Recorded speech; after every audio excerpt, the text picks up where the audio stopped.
Two. Come. Have a phone charger? Yes, hold it just for a minute. We are live. We are live. We are live.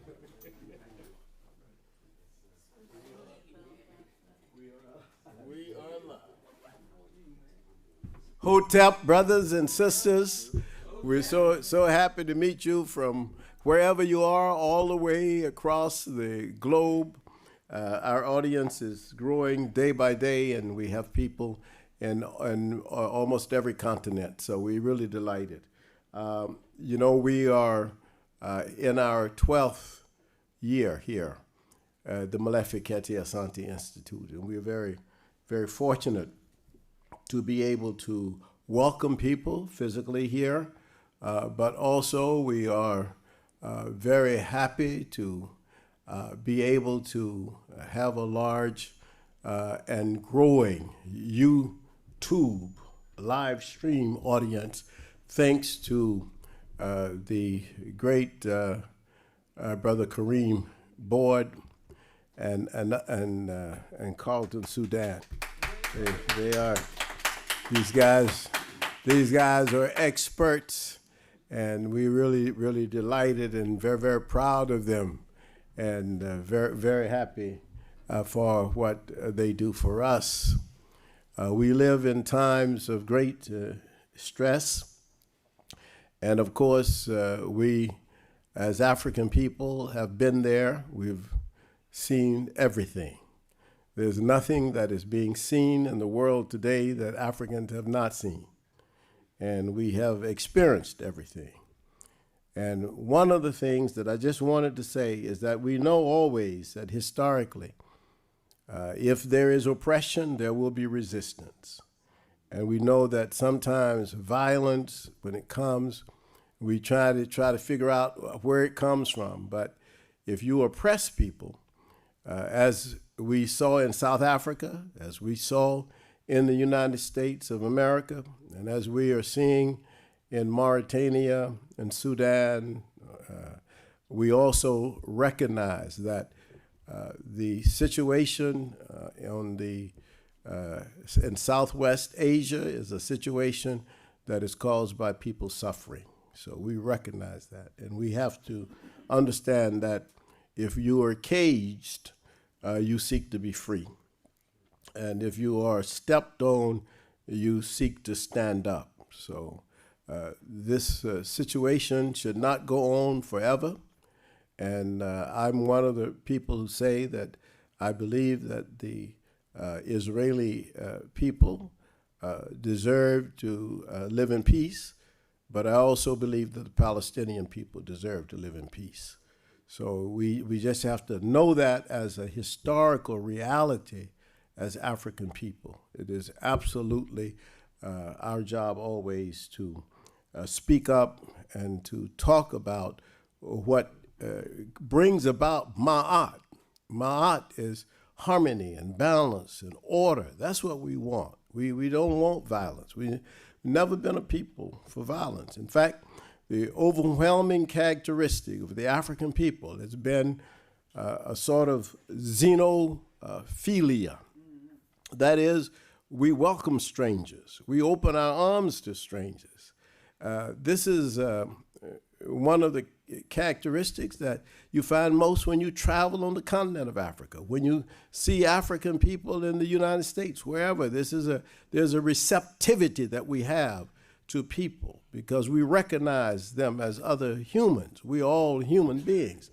There are no human beings better than other human beings, and there are no human beings that are greater than any other human beings. We all are human. We all Homo sapiens, only one race, the human race, that started in Africa.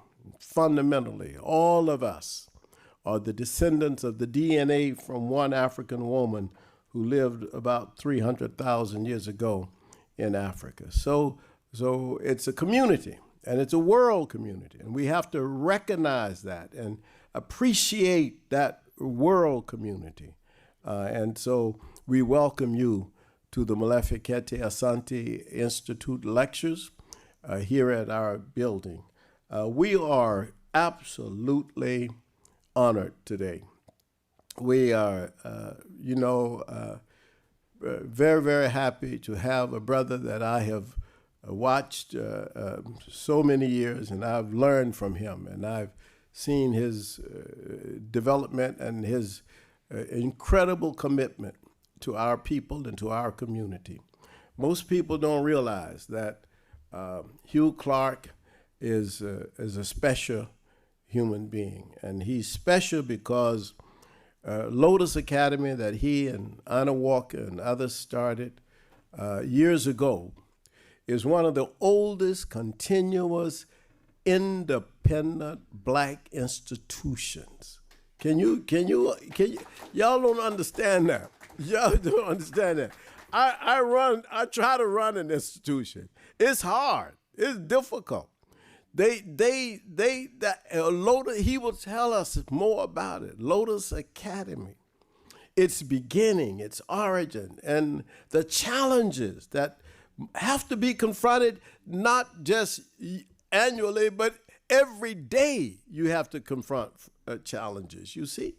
And we are a population of over 40 million now in the United States of America.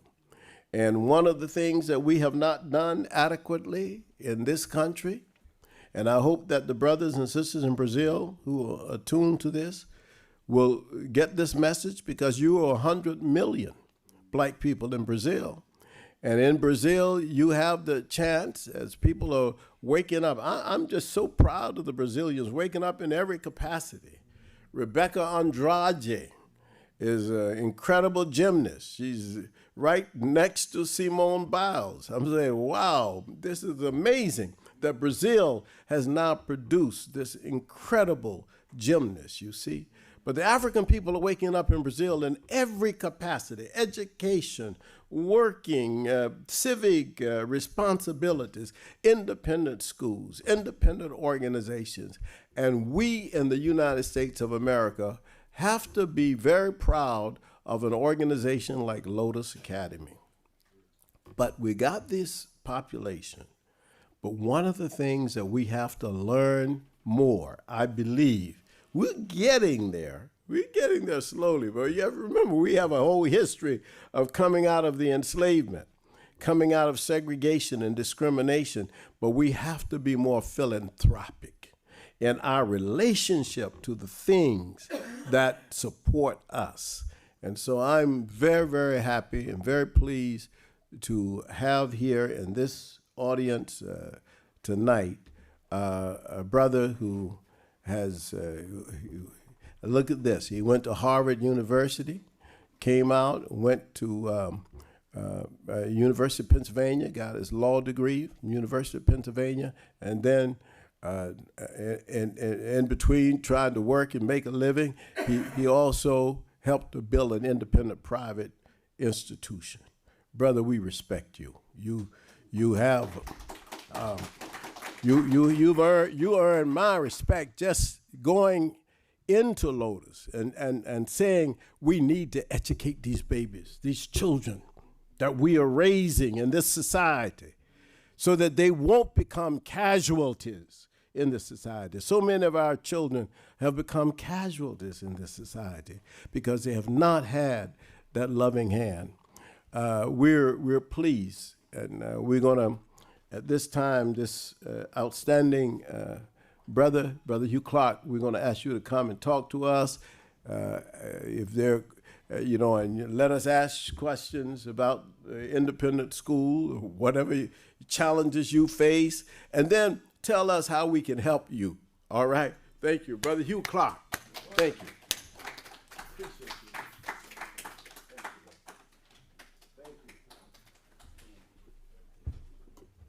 Okay, Hotep. Hotep. First, I would like to express my gratitude to Dr. Asante and Anna for giving me the opportunity to address you at this institute. This institute is so important. There are so few places, there are so few venues where we can talk about who we are, what we need to do, where we are going, where we came from, and what we must do to get to where we need to be. And so I'm very appreciative and would like to extend my most sincere thanks for this opportunity. Let me start by saying that this was supposed to be an address by myself and Dr. Ina Walker, who a lot of you know. She is unable to be here. She had a little bit of a hiking accident, so to speak. But she said that she'll be tuning in and may even have some questions in case I missed something or whatever. I'm very pleased that we also asked Brandy Anderson, who's sitting here in front of me. Brandy is a lawyer, an educator, a racial equity strategist, and founder of the Anti-Racism Academy, a company that she started and runs. But most important for me is that she's a parent at Lotus Academy. And she sort of reminds me of the old commercial they had for Temple University that Bill Cosby used to do before he was not really, before he was persona non grata. And the commercial ran, "I'm Bill Cosby. I could send my kids anywhere, but I'm sending them to Temple University." And we're always very, very pleased and honored when we get parents who know enough about what we're trying to do and how we're trying to do it, that they would pick Lotus Academy over any of the countless institutions that they could choose, because they can really choose whatever they want to choose. So we will hear from Brandy, Mathora Brandy, as we say at Lotus Academy. We will hear from her after I finish with my remarks. And she's a lawyer, and she knows that we have a real tendency to be long-winded. So I'm going to do what I can to make sure that I don't take up all the time, because I would really like to hear what she has to say, both in her work, and she was a former educator. As she'll tell you, she taught at one of the African-themed charter schools in the city. And she's done a lot of work around those issues that are so important to us as African people. So we will definitely hear from her. Let me start by dealing with some definitions.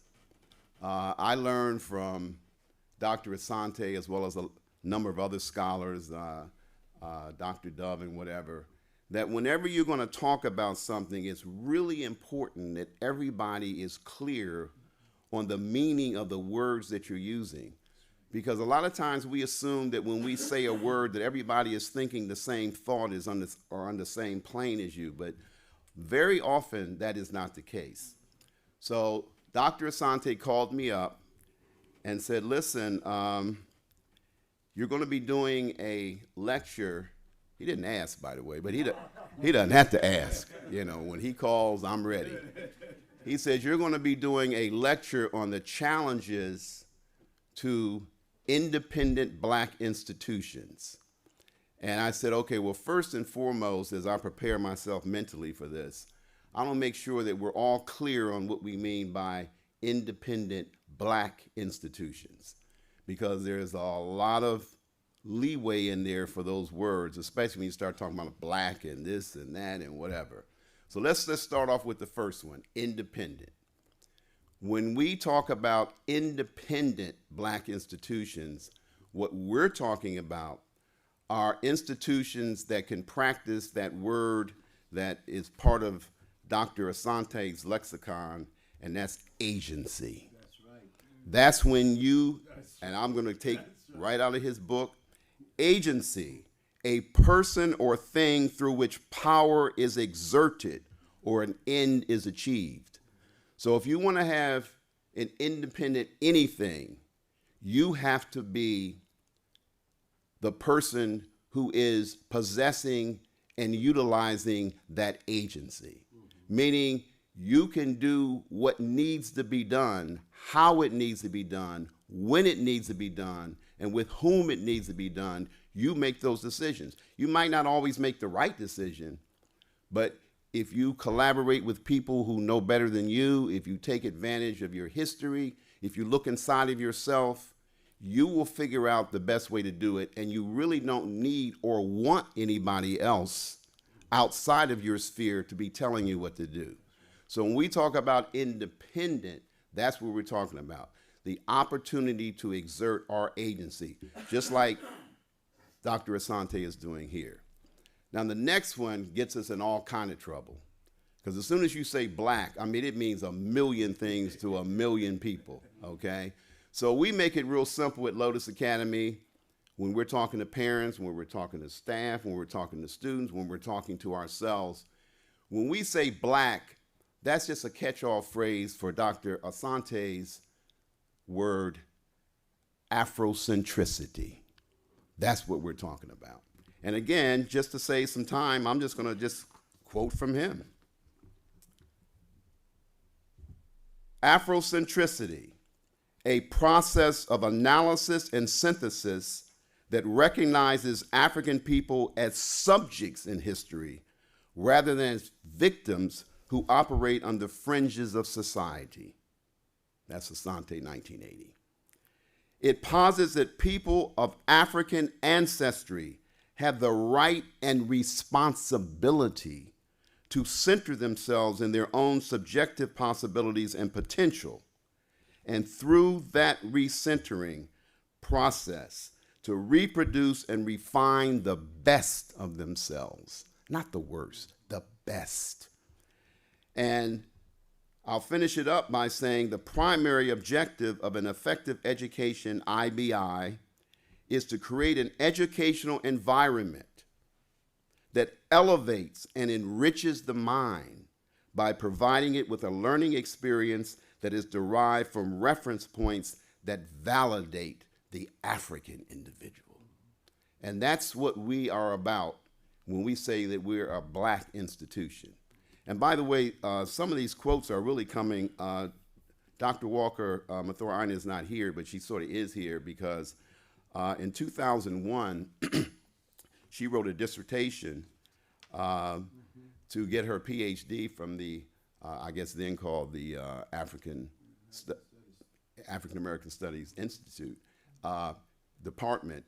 And she submitted that dissertation. Of course, it went through and everything, and that's when she got her PhD. So a lot of the quotes that I'm attributing to you and whatever I really got from her dissertation. So I'm sure she will recognize many of them. Yeah. Finally, let's talk about what we mean by an institution.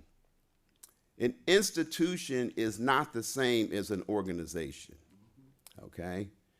An institution is a body that is governed by values and not personalities. And this is the reason why in our history we've had so much trouble. We've had some great movements and whatever. We had the more science movement with Noble Drew Ali. But the problem was once Noble Drew Ali was gone, the more science movement was gone. We had the great Garvey movement. And Marcus Garvey, as we all know, was a tremendously effective and charismatic individual. But when they ganged up on him and sent him to Atlanta Federal Prison in 1925, that was it for the Garvey movement. Now, of course, we all know it stuck around and whatever, but without Marcus Garvey, there was just no chance that it would go on.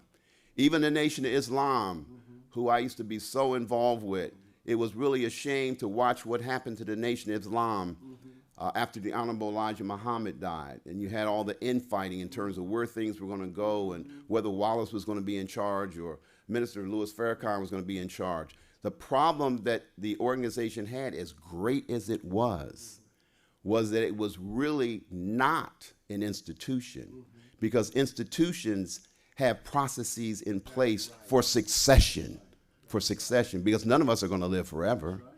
And we have to be able to govern our institutions by values. Anyone who can step in and continue with those values, they are a worthy successor. So this is what we're talking about when we're talking about independent black institutions. Institutions that are governed by values. Institutions that have agency within their possession, and institutions that understands what it means to be an African person, the best of what it means to be an African person. So this is where we are. Now, one of the things that's really interesting, and I didn't say this to Dr. Asante because the whole concept of talking about independent black institutions, we probably need to be here a week, but I can definitely talk about independent black institutions in the education realm. That I can talk about. And you need to understand that in the education realm, it's a little different than it is in other realms.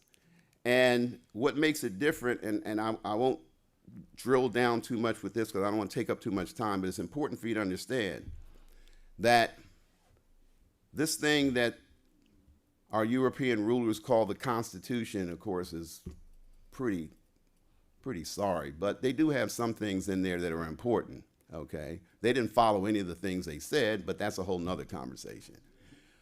The First Amendment to the Constitution says there has to be separation of church and state. That's right.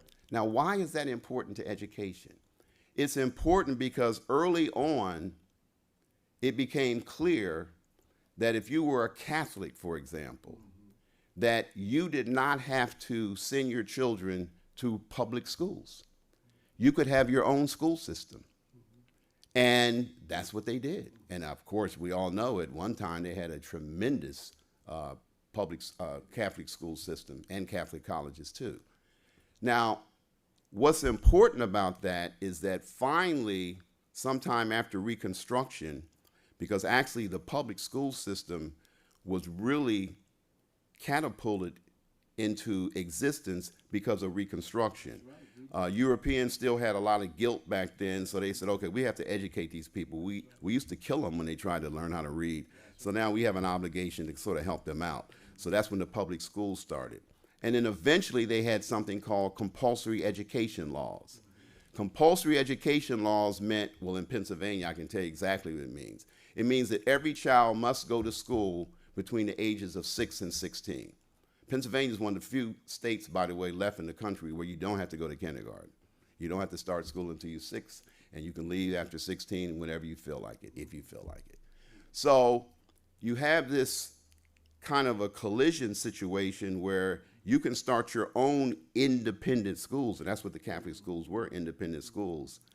But there's this compulsory education, so what that means is that for the Catholic schools, for Lotus Academy, for any of the private independent schools, the state, the government, can only regulate you in 2 respects.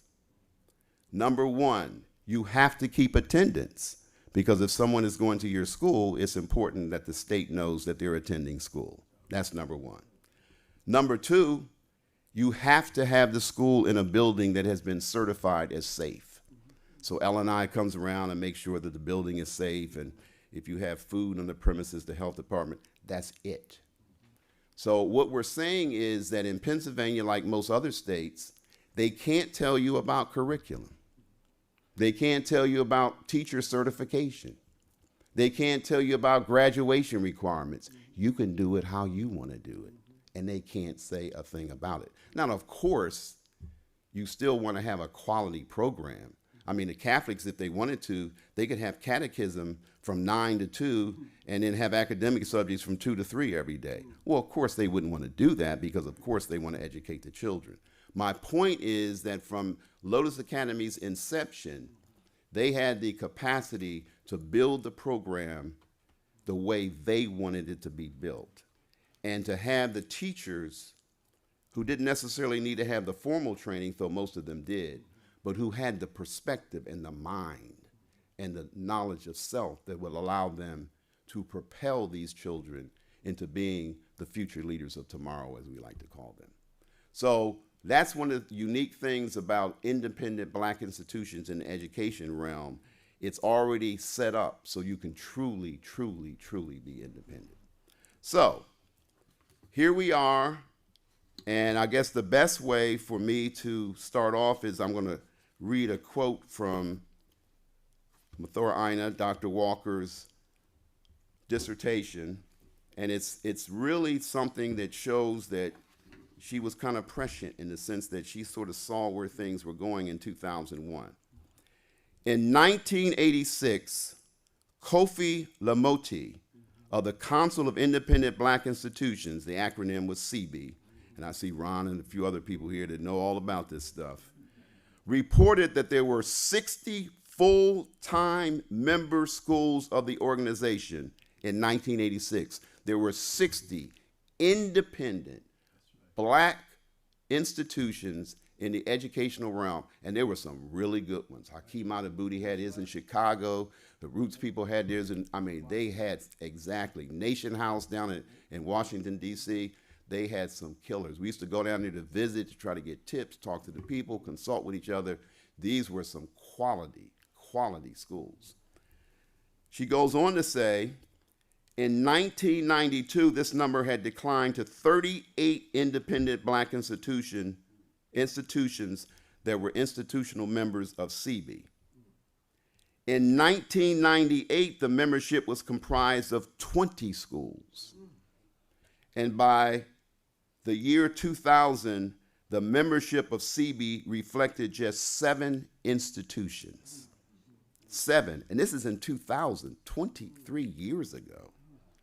And Dr. Walker Mathorina says, though it is certainly possible that there are schools that fit the criteria that simply dropped off the CB membership rolls, and here's where her forward thinking, the dwindling numbers clearly suggest an unmistakable trend.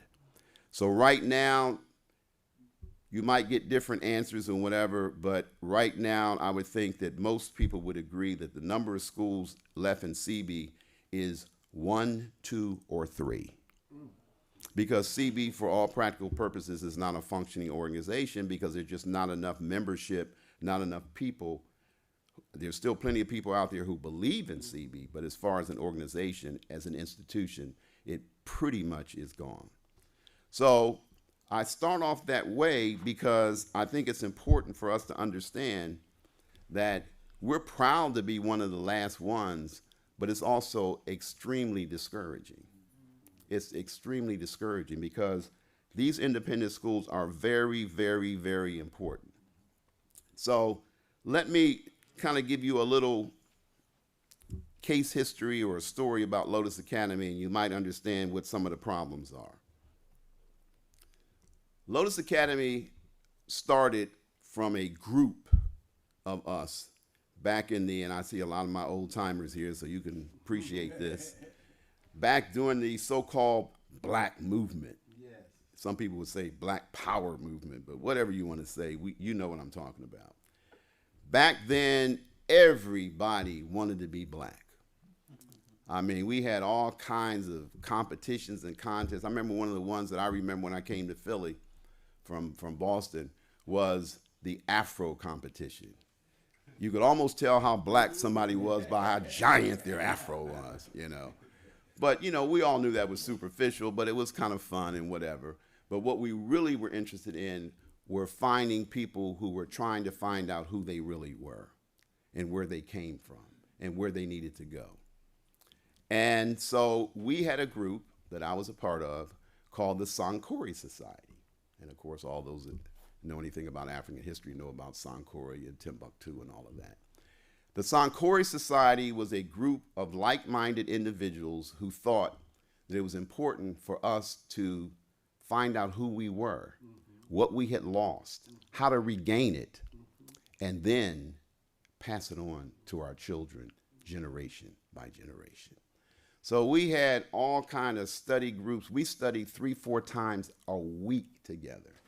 We lived together. We ate together. And we knew we didn't know a lot that we needed to know, but we knew if we put the work in, that we would find out. And that's what we did. And we had a lot of slogans, nuggets of wisdom and whatever. One of the things that we were interested in was not just gaining this historical precision about who we were and where we came from, but also recognizing that we as African people are spiritual people. And there's certain spiritual precepts that transcend organized religion, and we really wanted to get into that.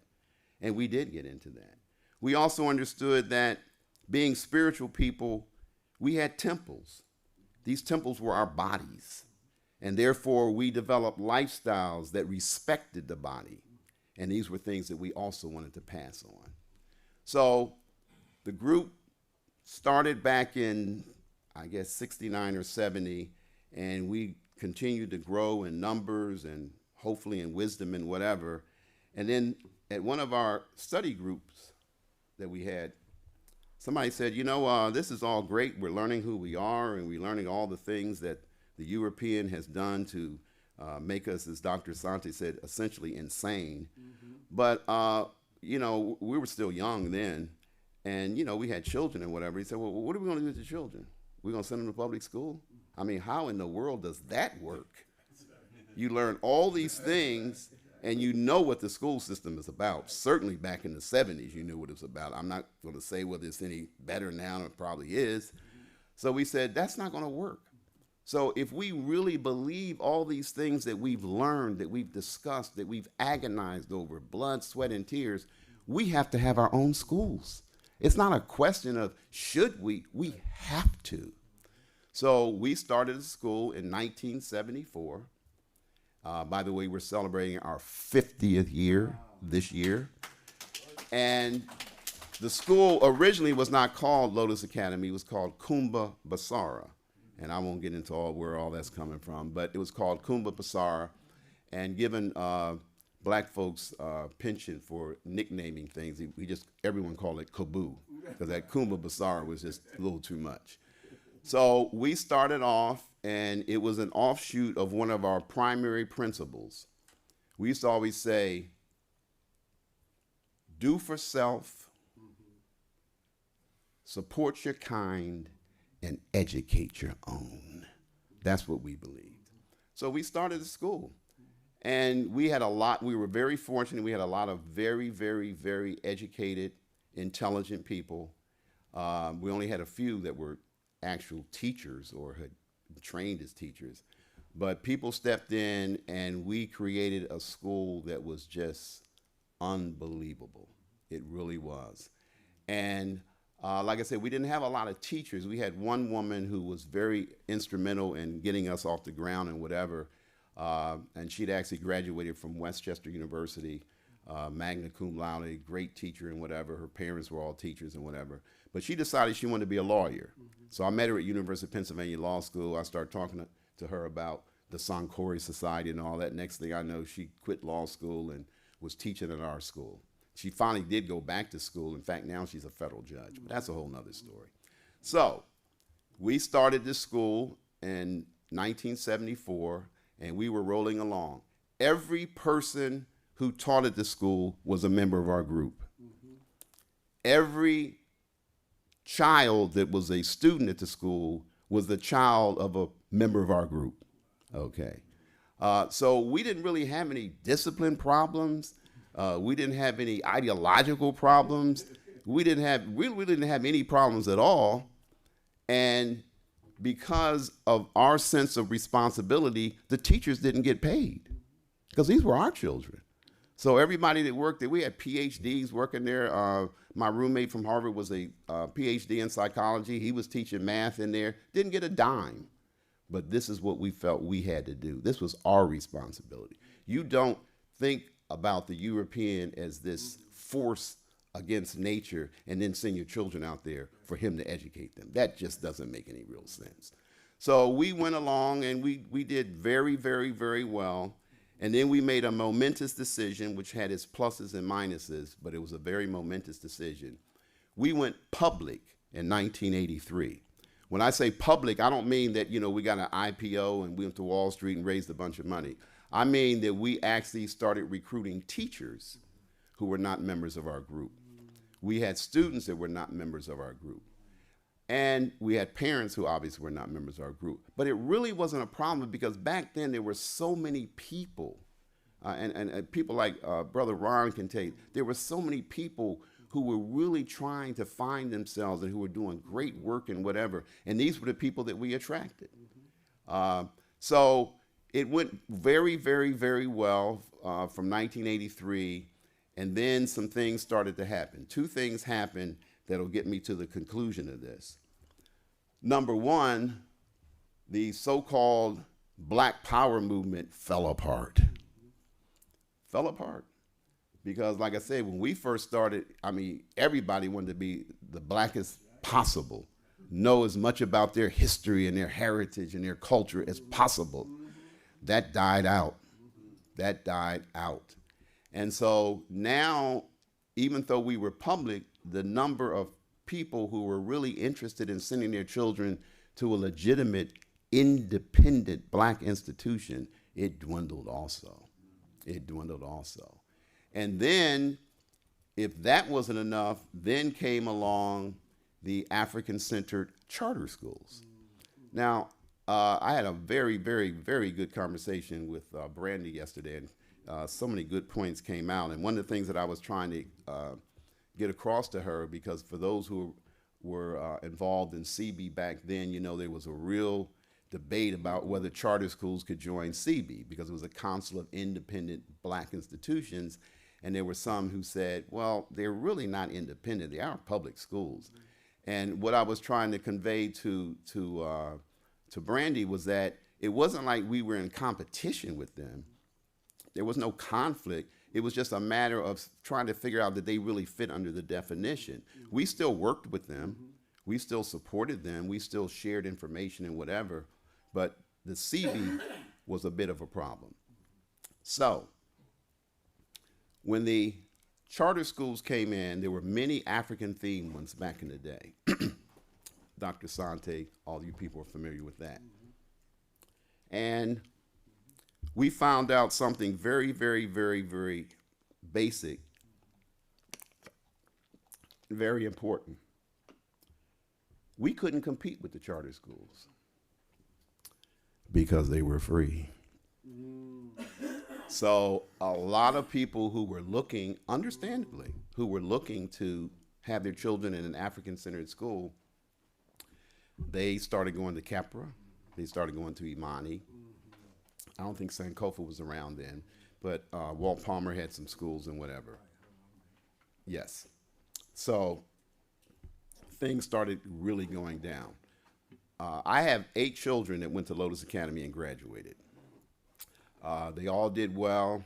I'm not bragging on me, I'm bragging on Lotus.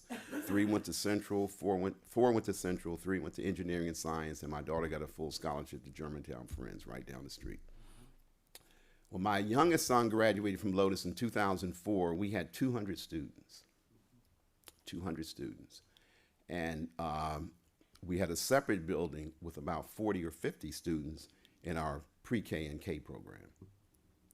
Last year, we had 52 students because it is very, very difficult to find people who are willing to pay for an independent black institution. And we understand times are hard out here. They're really hard. So it's not like, you know, people are spending the money on crazy stuff. It's just trying to survive.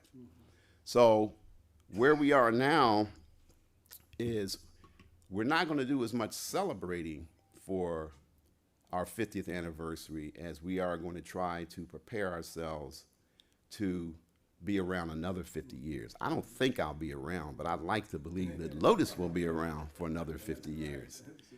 And so I can get to the point, Dr. Asante, and answer the question that your title was really screaming out for to be answered.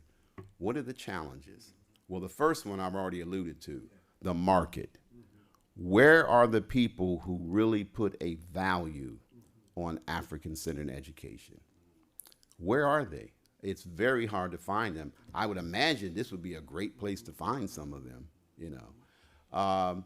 So that is our biggest challenge. And I'm sure for any independent black institution, as yours is, where are these people? I mean, this should be standing room only every week, pandemic or no pandemic. But it's really hard to locate the people who are passionate about what you're passionate about. So that's the first challenge, is how do we find the people, or even better, how do we cultivate the people who understand the value of independent black education? And of course, that leads to the real serious problem of money. Because it's no secret that all of these independent black institution schools that have closed down, they've closed down because of money. It wasn't because people lost interest in them. It's all about money. So we are in the process, and I'm not going to do this now. I'm not going to turn this into a telethon, I promise. We're in the process now in this 50th year of reaching out to our friends, our comrades, our colleagues, our parents, our supporters, and people from the past, and see if we can raise enough money that we're not looking at our 51st year wondering if we can even open the doors again. And that's one of the things that we're doing, and there'll certainly be many opportunities to talk about that. The other thing that I want to conclude with the challenges is something that you and I talked about a few weeks ago. If you ask me, other than the money, which is obvious that, unfortunately we live in a society where, you do have to pay the electric bill and the water bill and the gas bill. I don't care how Afrocentric you are. There's no discount for Afrocentricity that I've seen anyway. So one of the real challenges that Dr. Asante addressed, and the one thing about Dr. Asante, whenever he addresses a challenge, he's always going to follow that up by talking about a solution. And one of the things that really intrigued me when we met back in September before the school year started, you were talking about a teacher training institute. Because one of the challenges that we had, even when we had money, was finding teachers that really should be teaching at an Afrocentric institution. Because just because you have a degree from Westchester or Temple or whatever to teach, that does not mean that you should be teaching our people, because so many of those people, and again, it's not their fault, that's right, but their values, their sense of history, their sense of self has nothing to do with what we're doing. I remember we had a teacher a while back. She was a very, very good teacher. And she eventually quit. And I was talking to her. She was actually from Puerto Rico. She's a Puerto Rican. And she said, look, I love this school. I love everything you're doing. She said, but I just want to teach. I don't really want to deal with this Black Power stuff, And I could kind of understand where she was coming from. She was just a classic teacher. And I tried to explain to her, I said, well, you really can't separate the black from the teaching. We even teach our children this. We have something we call parent seminar for our parents that we begin the year off with. And we try to explain to them that every part of education has values in it. And one of the things that we tell the parents is that, take history, for example. And we tell the children this too. When I was in school and we had to study history, I remember, I'll never forget, we had a history teacher who was really passionate. This is in 8th grade. He was really passionate about history. And I'll never forget this lesson. He was just so excited and just so full of energy because he was talking about Alexander of Macedonia, better known as Alexander the Great. And I mean, he's all worked up, turning red and whatever. I'm like, what is going on here? He's getting excited there, And he was a very calm kind of guy. And so he was explaining to us that Alexander of Macedonia was the greatest warrior of all. He was a conqueror. And he went to Thebes, and he went to Greece, and he went to this place and that place. And he conquered them all. He raped, he burned, he pillaged, he plundered, he got them all. And then he got to his catch line. He says, and this is in the history books, he said, and Alexander of Macedonia, Alexander the Great, when he found that there were no more places for him to conquer, plunder, pillage, and burn, he cried. I'm like, what in the world? So the point is, when you teach, you can't help but teach values. I'm from Cleveland, Ohio, but I went to high school in Columbus, Ohio. Columbus, Ohio is the largest city in the world. There's about 120 of them. Largest city in the world named after Christopher Columbus. If I had $1 for every time I heard somebody say Christopher Columbus discovered America, I could finance Lotus Academy for the next 10 years. And even when I was a kid, I was like, what are they talking about? There were people there when they came there. But what you're teaching is that those people didn't count for anything. They were ciphers, they were zeros, they were nothing. You're talking about agency. And when he got there, all of a sudden, it was discovered. So the point being that we have to figure out a way of educating our people, not just for Lotus Academy, but about the importance of any independent black institution, because those are going to be the ones that are going to be in the vanguard of getting us back to where we need to be, as Maulana Ron Karinga would say, to be the best people that we can be and the best of what it means to be an African person. Thank you.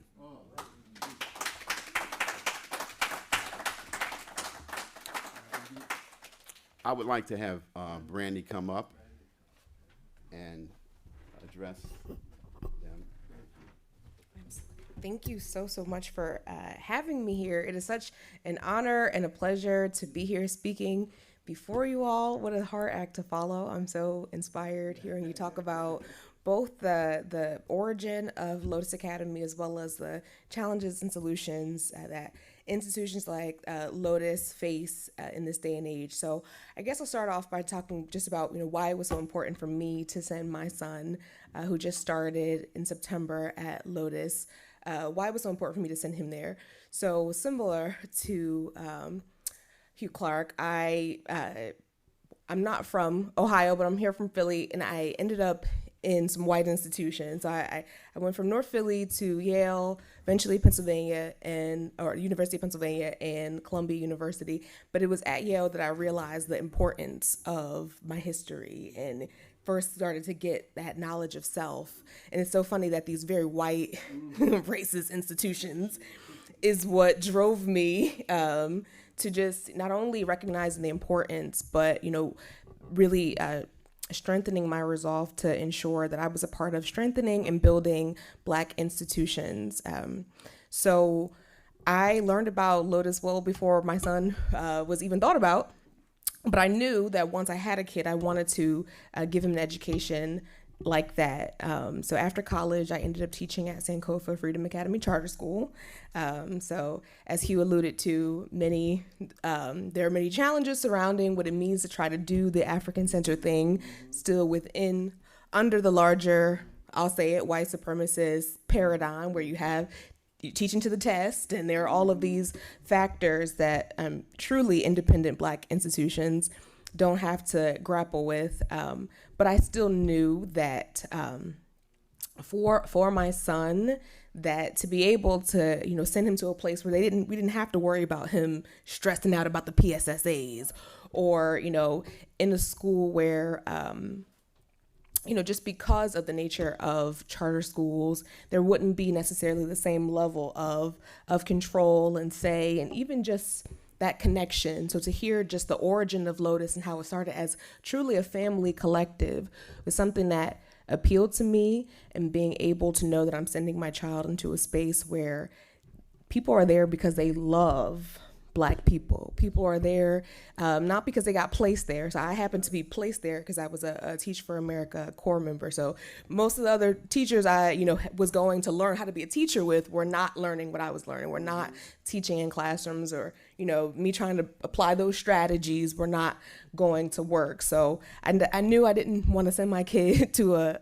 not to disparage Teach for America, but I didn't want to send my kid to a school where, teachers could come from anywhere. And so Lotus Academy inspires me so much because of the long history, and because of the emphasis on the African tradition, the emphasis on knowledge of self. And so I had the pleasure of spending some time with Hugh and the rest of the Lotus leadership earlier in the year, or this past summer, and just got to talk to them a bit about what brought them to coming to Lotus and some of their experiences. And I realized that there's a common theme. Many of us, we have the experience of being miseducated. Seeing all of the whitewashing and the destruction and just the lies that are constantly being told about us. And so for these folks during the Black Power movement, whatever you want to call it, to have the courage and the wherewithal to start an institution, represented such a huge, a revolutionary step to say, I just learned about all of this, and now I have to make sure that my kids and that this knowledge is carried on to the next generation. And so what I'll say is that, we are in the same moment. It feels like, we're living in these cycles where, now more than ever, institutions and places where Black people can have a safe space, can talk about Black issues, can educate our children, it is now more needed than ever. Our history is under attack. Our people, obviously, we have been historically under attack, but especially in the education space, it is a battlefield. And to hear, this mismatch of, having this wonderful thing that so many people would benefit from, but not necessarily being able to reach them or know where they are, it represents, one of the greatest challenges, but also one of the greatest opportunities that we have, because there are people who are hungry. They may not have the language of Africanity. They may not, I'll even speak for myself. Before I started at Sankofa, I didn't even realize there were African-centered schools, period. Went to 6 different public schools here in Philly, had all white teachers. And even though Kepra and Imani and Imhotep and all these institutions had existed, and even Lotus had existed, it wasn't until I was introduced to that world that I was able to tap in. And as soon as I knew about it, then it went on my wish list. And so here I am years and years later, actually able to actualize my vision of sending my child to Lotus Academy. So I say that to say that, in terms of the challenge, I think that, every challenge has an opportunity, and this is the time is now. Even just seeing the fact that this is being live streamed, and Dr. Asante's nod to us moving into the future in terms of leveraging technology, and even being able to bring folks like me. I'm not so young, but some folks will call me a young person, but being able to infuse these institutions with new blood and be thinking about secession, that is going to be the key to ensuring that our institutions continue. There are so many people out there who don't want to send their kids to the school where, the teachers are going to see them as less than, or, to a place where, every March, their kid is learning how much of, a failure they are because they're not getting they're not hitting the state test standard. And it's so ironic because I remember at Sankofa, in one breath, we can acknowledge how racist and white supremacist and all of that. And even with the children, I remember having these conversations with my students about, why it's unjust that we have to subject ourselves to that, but still having to do it anyway. And so I think, I take it upon myself as a responsibility as a Black person, as someone who believes in Black institutions, to put my money where my mouth is. So supporting Black institutions, but then also becoming a zealous advocate for institutions like the Lotus Academy, and being able to share with other folks who are behind the idea of supporting Black people, are behind the idea of, open up their checkbooks to support, worthwhile causes, and being able to spread that word. And the second thing I'll talk about is just the company that I started, and I think it stems from a similar place of recognizing just the lack of information, the lies they tell about us, and the way that, the traditional institutions have approached education. And so with my company, the Anti-Racism Academy, I coming from an African-centered background, so much of my work is rooted in that, but I realized that we have to bring the world with us in this work. And so if you look at the logo, it's a circle of people of different races holding hands with Black people, with a Black person on top. It's a circle, so there's really no top, but the symbolism is clear that I feel like as African people, folks who've experienced both the worst and the best of the world, that we have a real value add to sharing and leading people in the way towards freedom. And that's through our schools, and that's through the roles that we take in government and in so many spaces where we have influence. And so the last thing I'll close with is just talking about the last both challenge and opportunity, which is around fundraising and coalition building. It is critically important to be able to, find those folks who are supportive. And I know folks here in the audience are, and folks who are live streaming are. We're all the true believers, but there are more folks out there for us to reach. And you see folks looking to YouTube, looking to music, looking to all these places to find knowledge of self.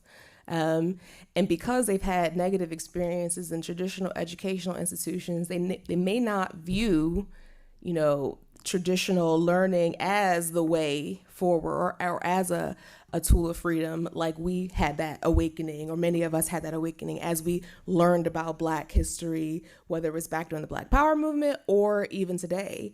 And so I think the more lives that we can touch, the more folks that we can spread the word to, the more folks we can add to our army that's really needed. Because when I look at Fox News, I look at what's happening in Congress, I look at the laws being passed to just outright ban the teaching of the truth and the teaching of Black history.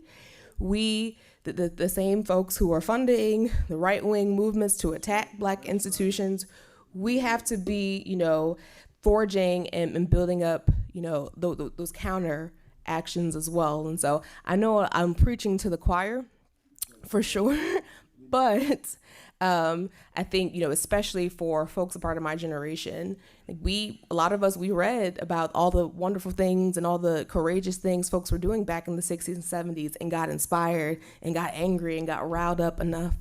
But, it's about the institutions. Where you're going to take all of that energy, where you're going to take all of those, all of that learning. And so grateful for folks like you, Dr. Asante. I got to work with so many of your proteges and folks who came out of Temple, and just to see all of the wonderful work that they are doing in the world, and just how far reaching your work has been. It's just really inspiring. And so, I vow to, do everything I can to support institutions like the Asante Institute, like Lotus Academy, and just really, really honored and blessed to be amongst you all. Thank you so much.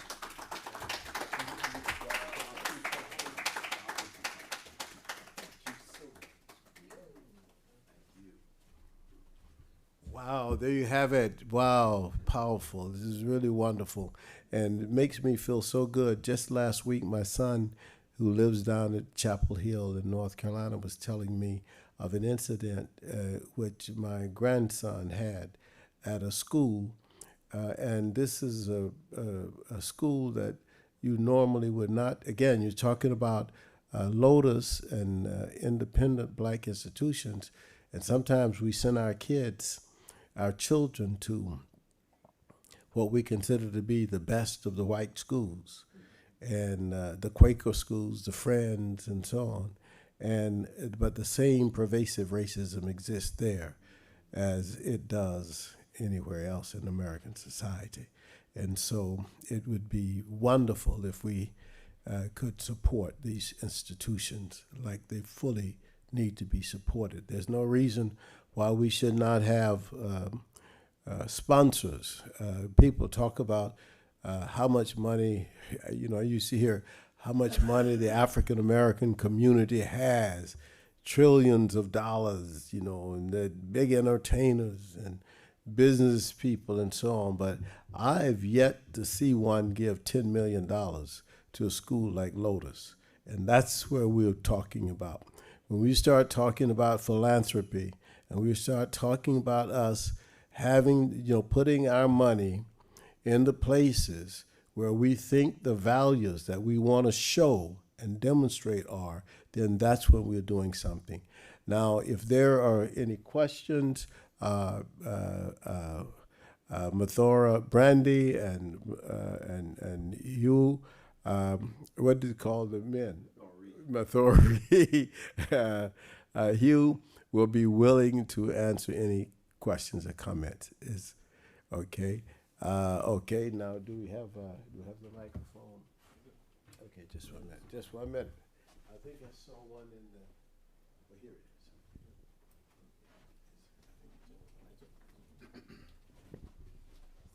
Thank you.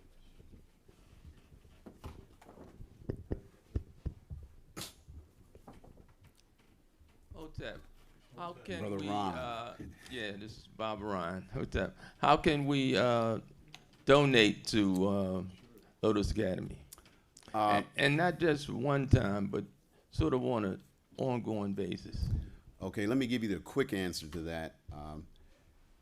Right now, Lotus Academy is in the process of changing its EMO.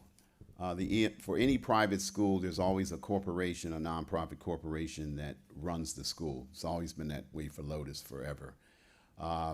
And so we have a new nonprofit corporation called INSA, N-S-A-A. That's an Adinkra word for authenticity.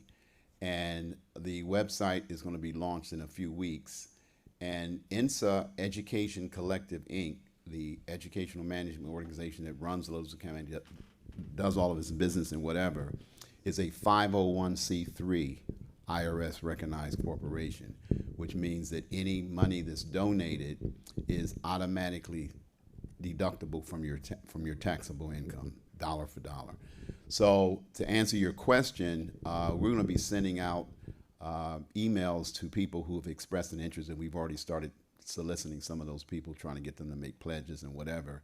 And that will be done from the INSA Education Collective, Inc. website. And there'll be a link on Lotus Academy's website, so it'll be easy to get to. Lotus Academy is very easy. It's lotusacademy.org, but it doesn't have any information about INSA because INSA is in the final stages, a couple more weeks, of having its own website. So we'll get back to everybody and let them know. But the one thing I also want to say is, as much as I deeply appreciate the concern for Lotus Academy and what I anticipate generosity and whatever, this institution that I'm standing here talking in, we also need to talk about how we support this institution. Because without this institution, I wouldn't be standing here talking to you. Even though I know you from way back, I might have to run into you on the street or something. So I think one of the things that we want to do, and a lot of nonprofits do this, like if you go to the Boys and Girls Club of America website, they have a page that has their partners. And we want the Maleficete Asante Institute to be one of our partners, so that whatever we do, we kind of do it in conjunction, because the stronger they are, the stronger we are. The stronger we are, the stronger they are. So I just want to make it real clear that this is not, here today about Lotus Academy. It's really about all the independent black institutions that we can support and whatever. But to answer your question, we're going to get back to everybody and try to get all the information out in a few weeks as to how people can donate, either one time or recurring or whatever, and it'll be done right from the website.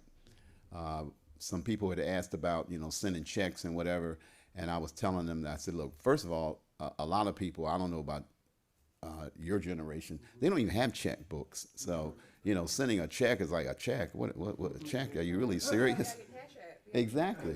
So the website will be set up so that you can make a one-time donation, you can make a recurring donation, and you can use any debit card, credit card, PayPal, whatever. So it's coming. And thanks so much for your interest.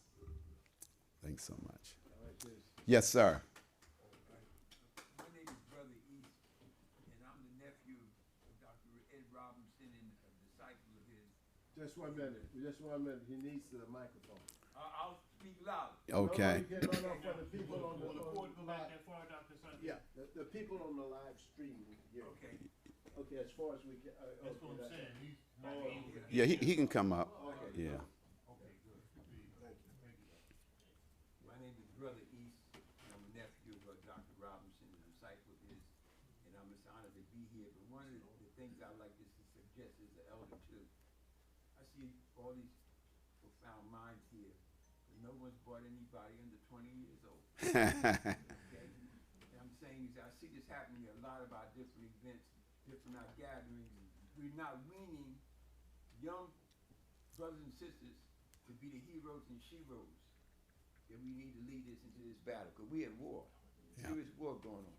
Biggest war, our children murdering each other. Exactly. Right here in Philly and across the nation, which is very concerning to me.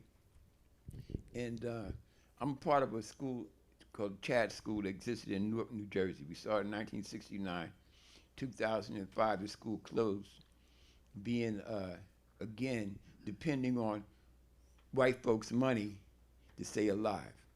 We got so many millionaires and athletes right here in Philadelphia that could adopt a child, adopt a school. So I like to be a part of the project, help raising some money for the school because I helped do that for our school. We had 600 students at one time, 100 teachers in Newark, New Jersey, New Ark. And so I'm 80 years young, but I'm still a simple Wachunga, a young lion. So anyway, I live in go back and forth between here and Liberia, West Africa. I married a Liberian sister a few years ago and adopted 7 children, and named them all East. My grandfather was a missionary. My Aunt Gladys East went back as a missionary to Liberia. So we got a family legacy and a commitment. My children are committed. They've gone back home too. I ask a lot of black folks I meet. They've traveled. Okay, Yes, question, yes, sir. question? Here's my question. My question is this. Any way I can help, I can sign up and be a part of it. Okay. Thank you. One thing you can do right now, if you go to Lotus Academy's website, there's a way of leaving your phone number, your name, your email address, and it gets to us.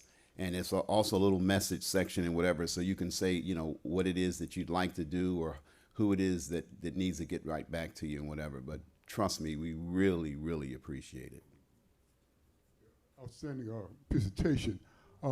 Since opening up to the public, just wondering, have you had any problems with bullyism, cell phone usage, any of that kind of issue? No? No. Okay, great. No, and again, I don't want to drag this out, but children are amazing because we've had a couple of situations. I put it this way. In 50 years at Lotus Academy, we've had 2 fights, okay? Wow. 2 fights.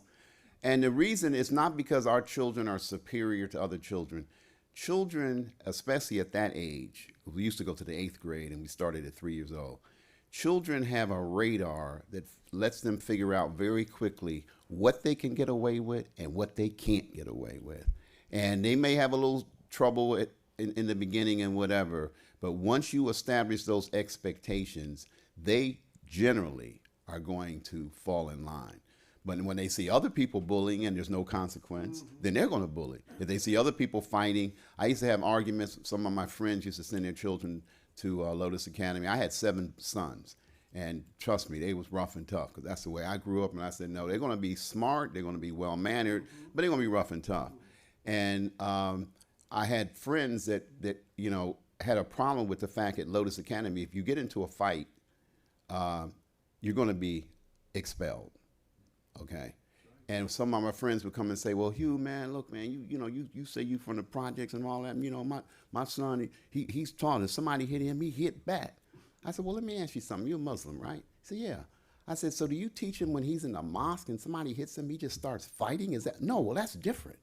No, it's not different. There's a time and a place for everything.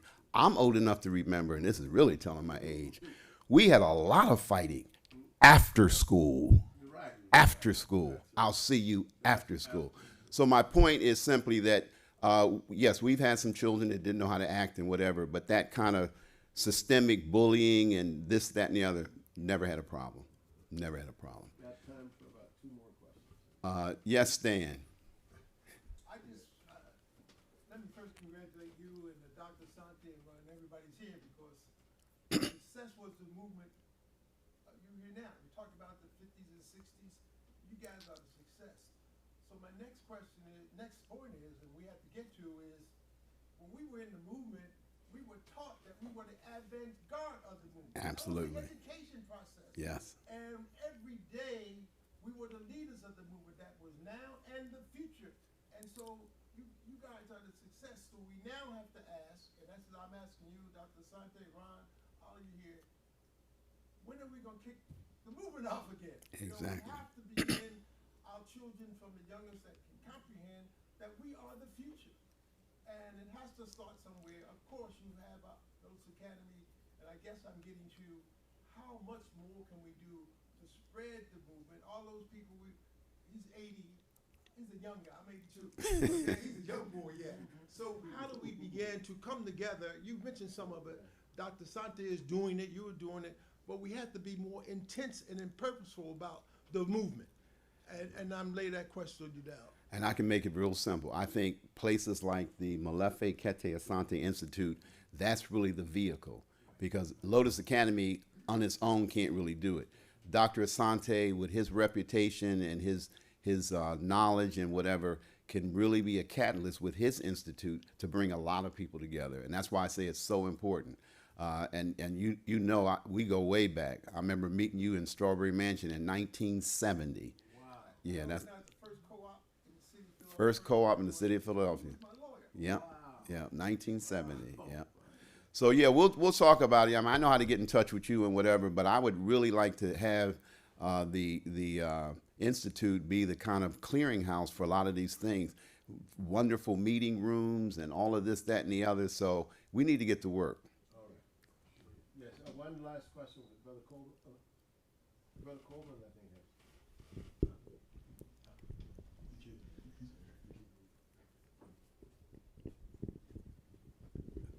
Greetings, Brother Hugh. It's been many, many years. Good to see you again. Yes, And I've always known of your good works. I met Coleman Holmes in 1968. 1968. He was one of the officers in the Black Student League at Temple University.